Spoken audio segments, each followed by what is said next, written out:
안녕하세요. 말씀을 품고 말씀을 살아내는 바이블 118 163번째 날, 오늘은 신명기 4장입니다. 신명기는 모세의 유언과도 같은 세 편의 설교를 모은 책인데요, 1장부터 오늘 4장까지가 첫 번째 설교로, 4장은 이 첫 번째 설교를 마무리하면서 약속의 땅을 앞둔 출애굽 2세대, 새로운 믿음의 세대에게 하나님의 말씀을 지키고 우상을 따르지 말라고 재차 강조하게 됩니다. 우선 1절부터 14절까지는 지켜야 할 하나님의 규례들에 대해 이야기하는데요, 1절을 먼저 보세요. 이스라엘아, 이제 내가 너희에게 가르치는 규례와 법도를 듣고 준행하라. 그리하면 너희가 살 것이요 너희 조상의 하나님 여호와께서 너희에게 주시는 땅에 들어가서 그것을 얻게 되리라. 제일 먼저 하는 말은 하나님의 말씀을 들으라는 겁니다.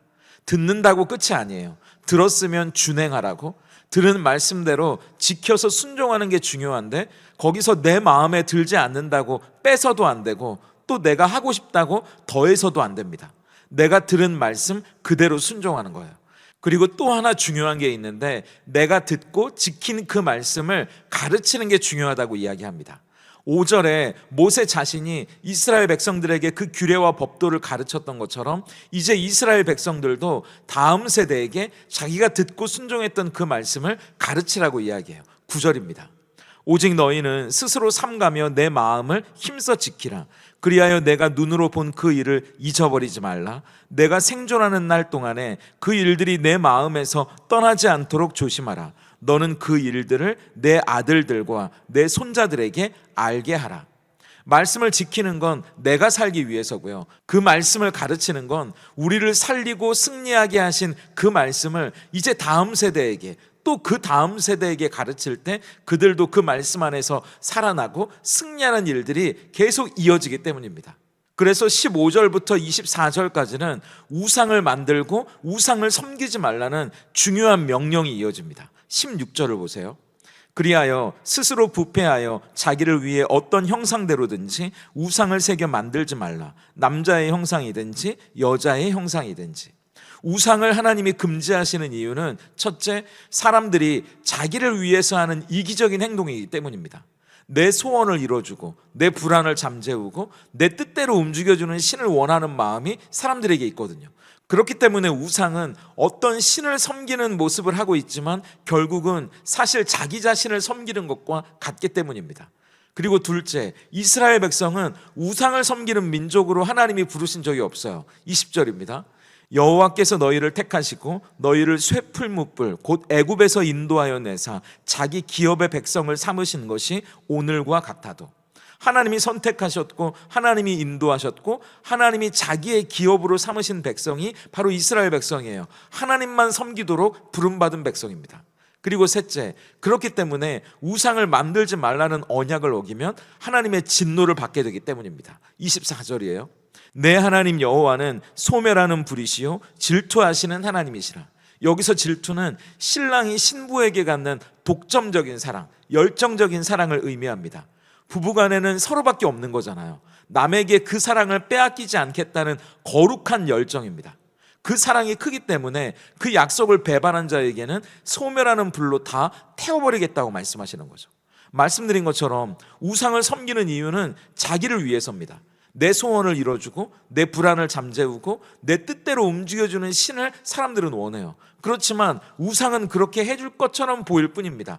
결국은 내가 원하는 것을 줄 수 없어요. 그런데도 처음에는 내 소원을 이뤄줄 것 같아서 나를 위해 우상을 섬기지만, 나중에는 우상이 오히려 자기를 위해 우리가 가진 것을 요구하기 시작합니다. 그러다가 심지어는 우상에게 사람까지 불로 태워서 제사를 드리는 이방 사람들도 있었잖아요. 하지만 우리는 알아요. 진짜 우리를 위하시는 것은 우상이 아니라 하나님이라는 사실을 말입니다. 우상이 우리를 위해 자기를 희생했다는 이야기를 들어보신 적이 있어요? 오히려 우리를 희생시키죠. 하지만 하나님은 우리를 위해 자기 아들의 생명까지도 아끼지 않고 내어주신 분이잖아요. 그렇기 때문에 모세는 우리가 정말 의지해야 할 대상은 이 세상을 만드셨고 우리를 정말 위하시는 하나님이지 우상이어서는 안 된다고 계속 강조하고 있는 겁니다. 이어서 25절부터 31절까지는 모세의 예언에 관한 내용인데요, 이렇게 강조하는데도 장차 이스라엘 백성이 가나안에 들어가 아들을 낳고 손자도 보고 오래 살면서 우상을 숭배하게 된다면 결국 안타까운 결과를 맞이하게 될 거라고 경고합니다. 26절이에요. 내가 오늘 천지를 불러 증거를 삼노니 너희가 요단을 건너가서 얻는 땅에서 속히 망할 것이라. 너희가 거기서 너희의 날이 길지 못하고 전멸될 것이니라. 만약 우상을 섬긴다면 망하는 것으로 끝나지 않고 여러 민족 중에서 흩어져 포로가 될 거고, 거기서 또 나무나 돌 같은 우상들을 다시 섬기게 될 거라는 말이에요. 그런데 동시에 그래도 결국은 하나님을 찾게 될 거라는 이야기도 있지 않습니다. 30절이에요. 이 모든 일이 내게 임하여 환난을 당하다가 끝날에 내가 내 하나님 여호와께로 돌아와서 그의 말씀을 청종하리니. 이렇게라도 다시 하나님께 돌아온다면 하나님은 다시 이스라엘을 받아주실 거라고. 그렇기 때문에 가나안 땅에 들어가는 믿음의 세대들에게 혹시 실수하더라도 다시 꼭 하나님의 품으로 돌아와야 한다고 모세는 이야기합니다. 왜냐하면 하나님은 이런 분이시기 때문이에요. 31절이에요. 내 하나님 여호와는 자비하신 하나님이심이라. 그가 너를 버리지 아니하시며 너를 멸하지 아니하시며 내 조상들에게 맹세하신 언약을 잊지 아니하시리라. 하나님은 이스라엘이 실패할 것을 미리 아셨을 거예요. 하지만 그들이 실패했을 때 다시 돌아올 수 있는 길까지 예비해 주신 좋으신 하나님이십니다.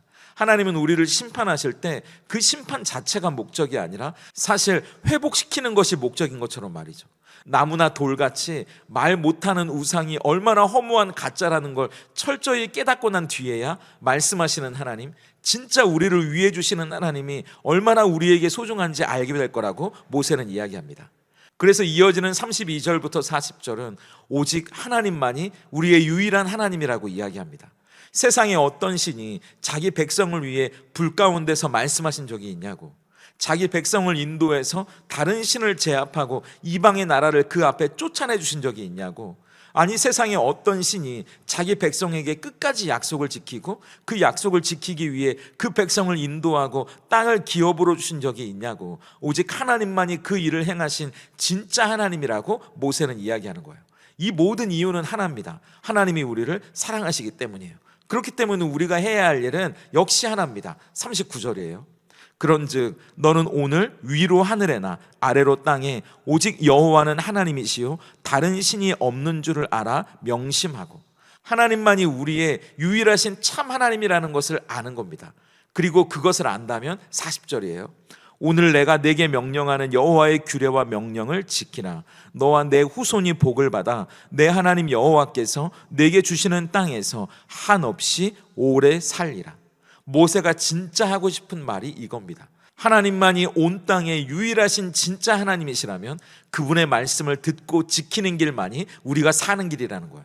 뒤에 도피성에 관한 이야기나 두 번째 설교의 서론이 또 49절까지 이어지지만 사실상 모세의 첫 번째 설교의 핵심은 이 40절. 그러므로 하나님의 말씀을 지켜야 우리가 산다는 이야기로 끝이 난다고 보시면 됩니다. 이게 어떻게 수천 년 전 이스라엘 백성들에게만 해당되는 이야기겠어요? 오늘 우리도 마찬가지 아닙니까? 우리 자신의 욕망을 이뤄줄 거라고 착각하면서 우리는 각자의 우상을 섬깁니다. 하지만 그 우상이 우리를 위해 해줄 수 있는 건 없어요. 진짜 우리를 위하시는 분은 하나님밖에 없기 때문입니다. 그렇기 때문에 그 하나님이 들려주시는 말씀, 그 생명의 말씀을 붙잡는 길이 우리가 사는 길이라는 이 단순한 진리 앞에서 그 생명의 말씀을 오늘도 따르고 지키고 순종하는 저와 여러분이 될 수 있다면 좋겠습니다. 그렇다면 오늘 신명기 4장이 던지는 질문 앞에 우리는 어떻게 삶으로 대답할 수 있을까요? 첫 번째 질문은 나는 눈에 보이는 우상을 찾고 있습니까? 귀에 들리는 하나님의 음성을 듣고 있습니까? 예요. 오늘 신명기 4장에서 모세는 하나님이 시내산에서 어떤 형상도 보여주지 않고 오직 음성만 들려주셨다는 이야기를 반복하면서 하나님은 말씀하시는 하나님이라고 이야기합니다.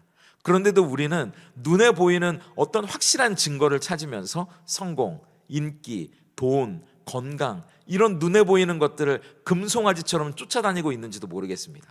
하지만 하나님은 눈에 보이는 그런 형상들이 아니라 하나님의 음성을 들으라고, 눈으로 볼 수 있는 증거보다 우리 귀에 들리는 하나님의 말씀이 더 큰 증거고 그 말씀 안에 살아가는 게 진짜 신앙이라고 말씀하세요.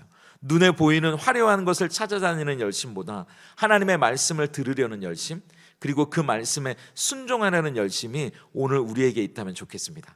두 번째 질문은 내 순종은 복을 받기 위한 조건입니까? 이미 받은 은혜에 대한 반응입니까? 예요. 오늘 모세의 설교는 먼저 하나님이 이스라엘을 위해 행하신 전무후무한 일들을 먼저 백성들에게 상기시킨 뒤에, 그렇기 때문에 그분이 진짜 하나님이시라면 그분의 말씀을 지켜야 우리가 산다고 결론을 맺습니다. 순서가 중요해요. 율법을 지키면 구원해 주시는 게 아닙니다.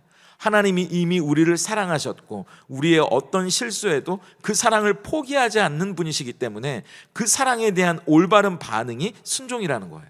순종은 조건이나 거래가 아니라 하나님의 사랑에 대한 감사와 감격의 반응입니다. 그래서 오늘 우리에게 행하신 그 하나님의 놀라운 은혜를 다시 되돌아보면서요, 억지로가 아니라 감사와 감격으로 다시 그 순종이 시작되는 하루가 될 수 있다면 좋겠습니다. 이제 긴 추석 연휴가 시작되네요. 오고 가시는 길 안전하게 잘 다녀오시고요. 이 긴 연휴가 또 우리에게 충전과 회복의 시간이 될 수 있다면 좋겠습니다. 저희는 다다음 주 월요일 13일 월요일 신명기 5장으로 다시 함께 하겠습니다. 기도하겠습니다. 오늘도 살아계셔서 말씀하시는 하나님, 우리의 귀를 열어주시는 하루가 되기를 소망합니다. 세상의 수많은 소리들과 화려한 형상들 가운데 우리의 욕망을 이루어줄 저마다의 우상을 찾아 헤매는 영혼들 가운데 우리가 있지 않기를 원합니다. 우리의 눈과 귀는 오직 유일한 하나님께로만 향할 수 있다면 좋겠습니다. 나 자신을 위해 만드는 거짓 우상, 내 욕망을 이루어줄 수 있을 거라 여기는 거짓 우상이 아니라 진짜 우리를 위하시는 분은 하나님이시오니 그 하나님의 말씀만이 우리가 사는 길임을 믿고 순종하게 하시옵소서. 혹시 실수하고 실패하더라도 그 자리에서 돌이켜 다시 말씀의 자리로 나아간다면 하나님의 자비 안에 회복을 경험할 수 있다는 사실도 기억하게 하셔서 우리가 서 있는 삶의 자리가 이미 하나님의 말씀이 다스리는 거룩한 약속의 땅이 되게 하시옵소서.